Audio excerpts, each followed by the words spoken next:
Hey everybody, how you doing? This is Discovery. I'm your host, David Irwin, and today we'll be talking with Mike Brkovich. He's going to be our guest prisoner for the day. Anyways, like everything in life, it comes at a price of admission for our show and our guests. It comes in the form of providing our viewers with raw content, just some very candid discussions, a glimpse into their lives, and perhaps more importantly, into yours as they share and inspire. So I'm going to talk a little bit more about Mike before we jump in on this. Mike was born in Windsor in the year 1958, attended Begley School and Dougal Elementary Schools, graduated from W.D. Lowe in 77, moved on and then graduated from Michigan State, so put 4 or 5 years into Michigan State, went on to Teachers College in Windsor. In 1984, he graduated, and let me back up on this. He was a member of the 1979, I don't know if any of you would recall that. We're going to date ourselves here. Mike and I are, 45-year-old dudes here. No, honestly, was a member of the 1979 Michigan State University basketball team that won a national championship. And it was the famous, he had put this line in here to say, I didn't remember it, but Larry Bird versus the Magic Johnson game. So if you want to look that up, it's pretty interesting. He was then drafted by the Milwaukee Bucks in the NBA in June of 1981, pushed on after a career there, and eventually moved back to Windsor in the late 80s, and then began with what he's doing today, acquiring real estate in the downtown area as well as Walkerville, East Windsor, focused on apartment buildings and heritage properties. That was his passion as it exists today, and is still his passion. He did acquire many architecturally significant properties over the years, and along the way purchased the Walkerville Brewery in 2011, opened it in 2012. So it's an ongoing food and drink establishment of notoriety and a, what do you call it, Mike? A brewing, microbrew? It's a microbrewery. Okay. Here in Windsor. Okay, I'm not a big beer drinker, but anyways, he brought me a couple of dozen beers for the interview as well. It was nice of him. We'll have to give them away. Anyways, I've been fortunate over the years to have been recognized by the city of Windsor. This is Mike's admission, and awarded many heritage awards for restoration of the buildings in Windsor. Most of these accomplishments were actually funded by an automobile business that he had. It was an import-export business being proximal to the Windsor, Detroit, the U.S.-Canadian border, importing, exporting cars, and it funded a lot of his, if not most, of his real estate developments. And I guess the hallmark statement with Mike, as he put in here, and as I've known him over the years, he's always felt that humility and the grind, hard work, will get you to where you need to go. So without any further ado, I'd like to introduce Mike Brkovich. Thanks, Mike. Thank you, Dave. Thank you for giving me the opportunity to spend an hour with you and question and answers, and let the listening audience learn a little bit about me. Excellent, that's great. I'm excited too. Little doubt there's much to unpack from your long journey. So at this point, what about starting with I'm going to say the cliche greatest moment of your, or moments of your varied and storied career, Mike? Well, I guess you're going to have to break that down into a few points. I don't think there's any doubt from an athletic perspective, and you obviously being a former athlete, I think being able to go to Michigan State University, get an athletic scholarship, a basketball scholarship, where I was able to graduate in 4 years. And in my 4 years there, I became the co-captain my senior year, obtained a university degree, was able to play on the 1979 national championship team, which was like a dream come true for me. I mean, I was playing high school basketball at W.D. Lowe, winning a provincial championship. Fast forward a year and a half, 2 years, and here I am on a national stage, playing with Magic Johnson, playing against Larry Bird, playing the entire game, eventually getting drafted by the Milwaukee Bucks of the NBA, probably were the highlights of my athletic career. And I think at that point, you know yourself at 21, 22, 23, you've got all these dreams of being a pro athlete, pursuing your career, and then obviously getting cut from the Bucks was a down moment. And as I shared with you earlier, that 20 to 30 year old, you're looking, you're trying to find something you're passionate about. You're you had the lowdown of I'm not going to be a basketball player. I wanted to make basketball my career, so now I'm not going to be a basketball player. What am I going to do for the rest of my life that's going to allow me to have the same passion that I had playing basketball? Wow, that's something else. So, looking at you, Mike, I think that was a refining moment, not just a defining moment in terms of when you mentioned you got cut and to step out of the national spotlight, out of perhaps notoriety. So that would have been a tough moment for you. It was a humbling moment. The moment, the coach brings you in. Don Nelson was my coach, and I had gone along in preseason, and all of a sudden, you're not going to make the team. Well, there's a sobering kind of a wake-up call. What am I going to do the rest of my life? I mean, I love to play basketball. Basketball's the only thing that I've been doing the last 10 years. And you've won championships at every level.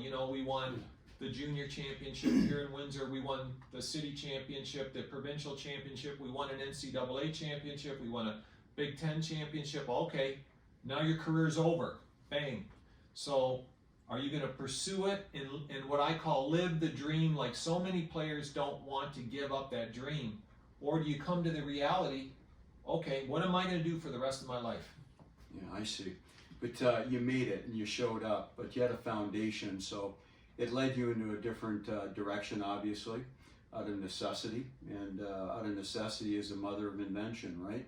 And you've got a story beyond that, and that's what makes it beautiful. It's a great story. So why don't you tell me a little bit about that?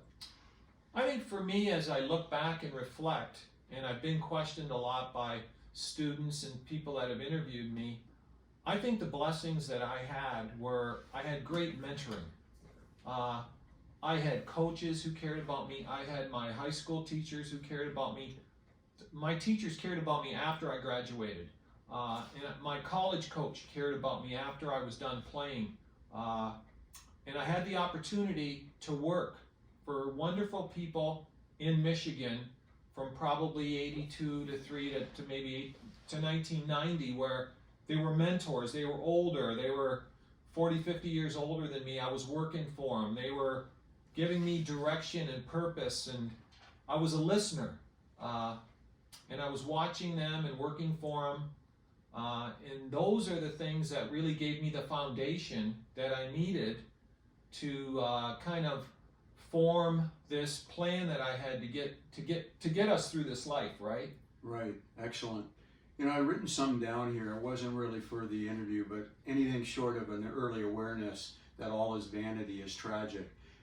And I'm going to apply that to your situation, that you realized very early, probably due to your foundation. You're talking about people that were influencers in your life, your family, your parents, your brother. And I want you to talk about him too. Your brother was also a basketball player, right? My younger brother played with me in high school, at university for 2 years, and then he eventually transferred to the University of New Mexico. So we were very close as brothers. Right. He lives in Las Vegas right now, and similar business. He sells insurance for farmers. He's an agent. I think the sobering thing about athletics is how high you could be one moment. You could be at the top of the mountain. You're right. You're the king of the mountain. The next minute, you're at the very bottom. And people wanting to hang around you, people wanting to know you at a big university because you're on the basketball team. That's right, yeah. Hey, you're playing with Magic Johnson. People would want his autograph. I still have people to this day that come by my office with jerseys that want me to get Magic's autograph on them, and I have to take them and mail them out to him, or if he comes into the Detroit area, I'll meet him for him to sign. Sure. I guess it taught me sometimes in life how many phonies there are out there. Yep. They just meet you right away and they want to become friends, and then the moment you're not in the limelight or you're not a valuable asset, you're a throwaway, right? So yeah. That was a valuable lesson I learned, I think, early in life. It's excellent. It prompts another term called sycophants, and one of my listeners will actually like the fact that I'm bringing that up. But when you mention others that were phonies and wanted access to magic through you, and I want to come back to that very point. And I'm not condemning all those individuals, obviously, but isn't it an interesting thing where, you know, they're levering you, but what about you? I understand that he went on to a storied career in the NBA, a long career, and everybody knows his name, and they don't know your name, to be frank, right? Yep, Many absolutely. people do, but not, you know, it's a reality. But the fact of the matter is, I think it's ingracious and disingenuous to ask somebody, hey, can you get me an autograph? What about talking to you? So you learn a lot about yourself, you learn about people, the dynamics of exchange, right? Oh yeah. The ones that want to be near A-listers, so we call them sycophants, that's what they are, right? So that's an interesting story. It is an interesting story, and it happens more than you think it would happen. Even to this day, us in our 60s, people still remember Magic. There are times when I'm in some establishment in Detroit, and someone will come up to me and say, hey, you were at Michigan State when I was at Michigan State, and he would repeat where he was when we played a certain game. Sure. Would recall the game where I wouldn't recall a lot of the moments of the game, where he would recall most of the game, you know. Exactly. Like, you know, we played Notre Dame at Market Square Arena, and a lot of people said that was a famous game because Notre Dame had this great lineup of Bill Laimbeer, Kelly Tripucka, and they would revisit me with the game, and I would say to myself, oh my God, he remembers all of that, and this is 40 years later? Exactly. We need to move on, Yeah, right? exactly. So moments like that, which tell you a lot, right? Yeah, in thinking of for the broader audience, it certainly applies to myself as you say that. It piques a thought in that I'll meet somebody from the past and they'll tell me about a very granular issue or idea or a concept or an event that went on. And I may remember the broader event, and usually do, but the granularity with which they saw it blows me away. And Yeah. just like you're talking about it, right? It does. So we often think, oh, those moments are past and there's no impact from it. But it can be the smallest, and usually is the smallest of issues or points that arise that generate the most meaning for individuals when they talk about it. And I think that applies beyond sports, business, life, Yeah. our experiences, the human condition. I do, and I think added to that is, I always say my 4 or 5 best years, or the years I had, quote, the most fun, a lot of life experiences, were my university years. My 18 to 23, my 19 to 20, and the people I met, the impressions, what I learned about life. To this day, some of my closest friends are the guys I grew up in the dorm with that were non-athletes. And a lot of the times my brother and I would say, are these people crazy? They're going crazy over this game, us playing. Sure. Sometimes you didn't believe it. The fanaticism or the intensity at which people would come to the games or want tickets. So that was, like I said earlier, it was really eye-opening for me being from Windsor, the level of excitement the basketball team generated at Michigan State and the national audience, you know, that we had. So you learned a lot. Yeah, no question about it. So what about some of the things you would have, if any, you got a great story, but undone, redone differently if you had a mulligan on it? Wow, great question. And I mean, this is going to be hard sometimes for the listening audience to realize. I went to university. I wanted to be a basketball player. Academics, were they important? They were only important in that I stay eligible. I really didn't Thanks focus. for your candor on that. Yeah, well, Mike. I'm just saying. I did a great job at staying eligible, doing the minimum amount of work to maximize my effort to get a B, or to That's take. good, because it's not a D, man. No, Good. that's right. So, okay, I'm going to take these courses. I'm going to focus on staying eligible. I really didn't find or was passionate about a certain academic area. Okay. Where some people enter university and they want to be a doctor, they want to be an accountant, they want to go to law school. They're directed and focused. Sure. I never had that. I entered university and I just want to stay, let me get a university degree and I'm going to stay eligible. right? And I'm not going to work as hard as I should. I'll go to the gym and shoot jump shots. I always tell I got a degree in jump shooting from Michigan State. You know, instead of focusing more on academics. So if I had to do it all over again, there isn't one question in my mind I would want to just focus on something that I enjoyed going to school, focus on an academic portion of my, curriculum, whatever it was, to help me get through life, right? You need the foundation, and one of them is a good education. Wow, that's for sure. I'm sure that's going to resonate with some of our audience for sure. That's great. So seems like you were true to you no matter come what may, Mike, and you had a great foundation. Talk to me a little bit more, if you will, about the family influence on that. Was your dad a bigger influencer? Your mom, an uncle, I think, brother, sister? I think if you look at my parents, immigrants, came here with not a good use of the language, had to take the jobs that no one else wanted, worked really hard. You knew every day at home you were going to have a good meal, good place to stay, honest, hardworking Eastern European immigrants. Taught me the value of hard work, honesty, humility, integrity, going to church. And I think without question, once I got to Michigan State, I met people that I eventually, either alumnus or fans, that took a liking to my brother and I, and eventually offered me jobs once I graduated. And if I had to pick one or two people, they would be the one person who mentored me, I think, all through my 20s, who employed me. He was from Grand Rapids, Michigan. And I always say he was a real entrepreneur. He had multiple businesses, born in the 1920s, went through the Depression, went through the Second World War. I always call him America's greatest generation, right? Right. Tom Brokaw, I think, called him that in NBC News when he did a special. I mean, he was fiercely patriotic. He wanted you to work hard. He wanted you to be honest. He taught you the value of giving back to your community. Wanted you to find something you were passionate about. And it was him who really influenced me at a young age. Wow, that's great. Anybody else? I would have to say my high school basketball coach, Jerry Brumpton. He and his wife were like surrogate parents to me. Nice. Spent a lot of hours around me. Like most coaches with their players, he wanted me to be a basketball coach and maybe follow in his footsteps. But like a lot of things, you'd want to do it, but you just weren't passionate enough about it. So we still remained friends right until he passed away a few years ago. A lot of other people, I think, in the community that have helped me.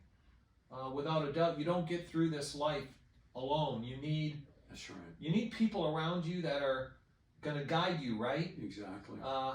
If you're wise. If you're wise, that's right. If you're a listener, if you're self-aware, if you understand that your success really, you could link it directly to their advice, to their mentoring, to their giving you advice to get through these, like yourself, 20 to 60s, 40 years goes by at a blink of an eye, right? For sure. Yeah. Absolutely. So at the risk of sounding cliche, the three pieces, I want to maybe dive in on that, of advice you can give. They could be, something that's very one-liner, or it can be an explanation of some pieces of inspiration that you might have. So let's go down that lane a little bit. You want to start with humility? Let's do it. I always felt, and I didn't really think I was very humble when I was playing basketball. Everyone treats you, you're special. You're special to your high school coach, your high school teacher. You're in the limelight. Right. Young kids don't handle the limelight real well, right? In their late teens and early 20s. They think they're special in some respect. I think I maybe was caught up in that. And then after I got into my 20s, I saw I wasn't special. I'm only special to my mom and my dad and the people around me that love me, right? And so in the tough, dark moments, that's when you find out about where that special lay, and that with that those relationships. that's right. You know. When you're down, Yeah. when you're unsure of yourself, when you're uncertain of where you're going and how you're going to get there, you need people around you that love you, support you, are there for you. And then when you start a company and you're employing people, and you see how hard it is for some of these people to get through this life, right? They might have all types of problems, and you're saying to yourself, boy, am I ever lucky? I had parents who loved me. I had great coaches, great high school teachers. I had a mentor, I had a college coach who was good to me.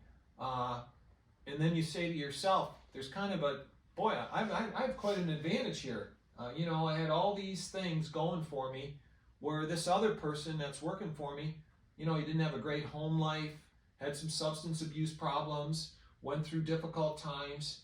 I think humility is the cornerstone of really how I've gotten to where I've gotten. And hard work. I think hard work is the other valuable kind of asset I learned from my mentor, right? And humility was really important to him because he was of that generation where you fly beneath the radar. Conspicuous consumption is not where you should be. I mean, how many boats, cars, and houses do you need?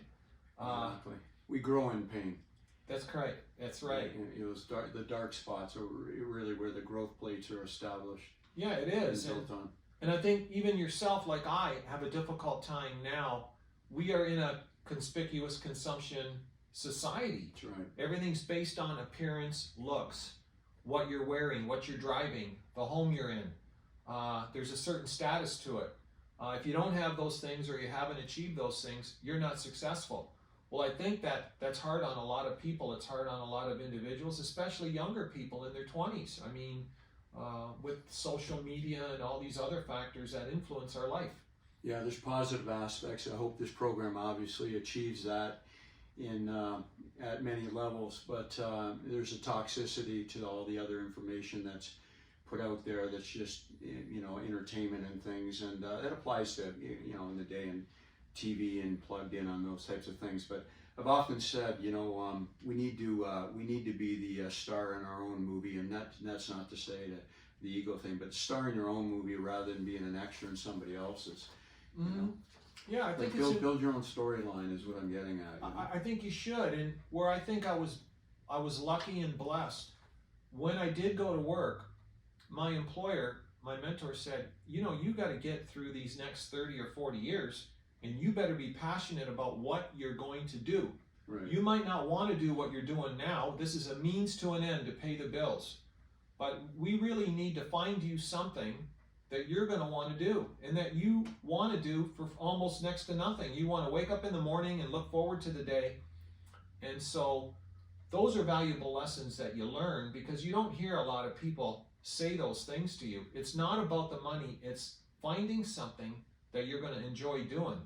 And I watched and I listened, right? And I said to myself, well, I could go in this avenue, in this lane, I'll make more money. But in this lane, I'll probably enjoy what I'm going to do a lot more, and that's going to lend itself to being a lot happier. Yeah, right. There's just one thing that gets in the way for many of us, and that's called between those two lanes. I'll call it the lane of happiness, the lane of revenue, and they're not mutually exclusive. Of course, you've achieved great things in financial independence and growing a portfolio by doing it, but it's a passion of yours. But the foundation was, as we said, that humility and hard work. But there's a thing in a median called the ego, like this wall in between those two. Well, ego destroys, right? And so I see that it's not present with you. I know you want to achieve. We all have an identity and that type of thing, but not at the expense of things and people. That's what I see in you, Mike. Yeah, well, thank you. I mean, I like you. Whatever one of my companies I'm in, I've seen ego destroy a lot of people. Mm-hmm. Now, how they got to be that big an ego, I don't know. Is that a work in I mean, what would lend someone to get that big an ego? Because I always use this phrase, and I use it with you. We need to get over ourselves, Yeah, right? yeah, for sure. We need to get over ourselves. I mean, we're not that important in this world. Gotcha. Right? So Agree 100%. yeah, so I mean, I think once you grasp that idea that we're only here for so many years, and we have to leave a pretty good impression on everyone around us. That's right. Ego destroys. Get over yourself. Be humble. Fly beneath the radar. I think those are good things that you should aspire to or be inspired by. Okay, there's one more to add. I'm calling you out on it. You might have to dig deep or look to the side for that one. You gave me 2, the grind, humility. Third? Well, there could be honesty, being honorable. I always thought ego destroys, but give me some more. Well, let me take you in a little bit of a different direction here. When you're building business, it's difficult, not so much to say humble, but not become acidic, to become jaundiced, to become jaded. Mm-hmm. It's a fine art. You're on a razor's edge. So I know you've handled a lot of business transactions. You've built a big business. You have employees. You have extended relationships in business. And to be able to maintain the elegance and the grace, which you've done, and I know that beyond this interview, it precedes you, Mike. That's what I find most fascinating, most Well, the toxicity evasive for many individuals, including myself, because you know, when you're doing the right things, things aren't going your way, and you're grinding, but you're doing the right thing, and you're in the right lane, and it's not clicking in terms of, you know, you're hitting the mesh. You're not. You're missing. There's a tendency to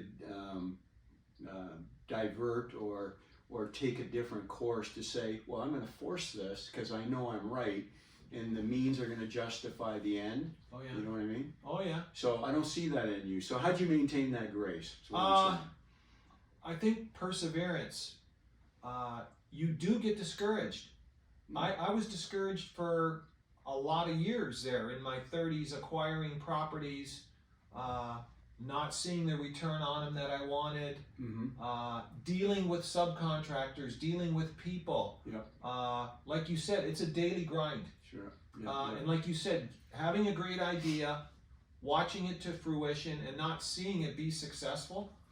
Well, a lot of businesses fail. Correct. I don't know what the statistic is, 60 or 70 fail within the first. That's correct. Well-founded businesses, it's basically 25 to 30%. Like smart businesses that have they're capitalized, they have human capital, they've got financial capital, and they have a strategy, and it still fails. It still fails. Yep. And you could have the best ideas with the best intentions, and you could be capitalized with a great idea, and you're still going to fail.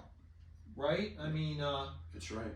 Look at Elon Musk the last 3 or 4 or 5 months with the price of Teslas. They just reduced them 20% today, right? The price of the cars. I didn't know that. Yeah, they did. So how about rocket ships? Can we buy one on a discount? Exactly. It's coming. It's coming. That's right. So, listen, I think a lot of times people get discouraged, but they should get discouraged because it is discouraging. You could work harder than anybody, have a great idea, and what could happen? We could have high interest rates. We could have high unemployment.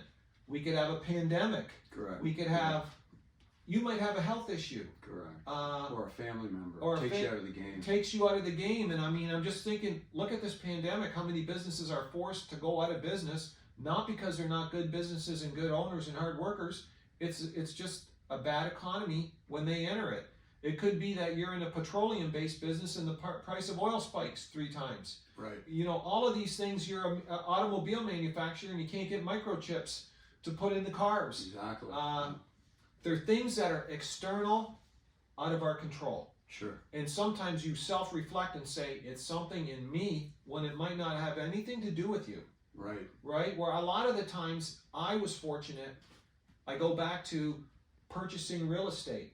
I was always told by my mentors, again, buy real estate when the interest rates are high, the unemployment rate is high, the economy's in the tank, and everything is being foreclosed. Yep. And I go, well, that's not a very good sign. He goes, that's exactly when you get in. You get on the entry level and you sell when it's at a max. So there's opportunities in every business cycle, as you know. Its timing is critical, and in my case, hard work was, but I hate to use the word luck. Luck is the residual of hard work. I know people say that, but Yeah, I get it. it's true. Yeah. You'll miss 100% of the shots you don't take, but if you keep grinding, Lady Luck may find her way to you, but not necessarily, and I like that, because Yeah. I would agree with that, because I listen to some commentators, speakers, inspirational, motivational types, and I really love them, and they say you can always grind your way to it.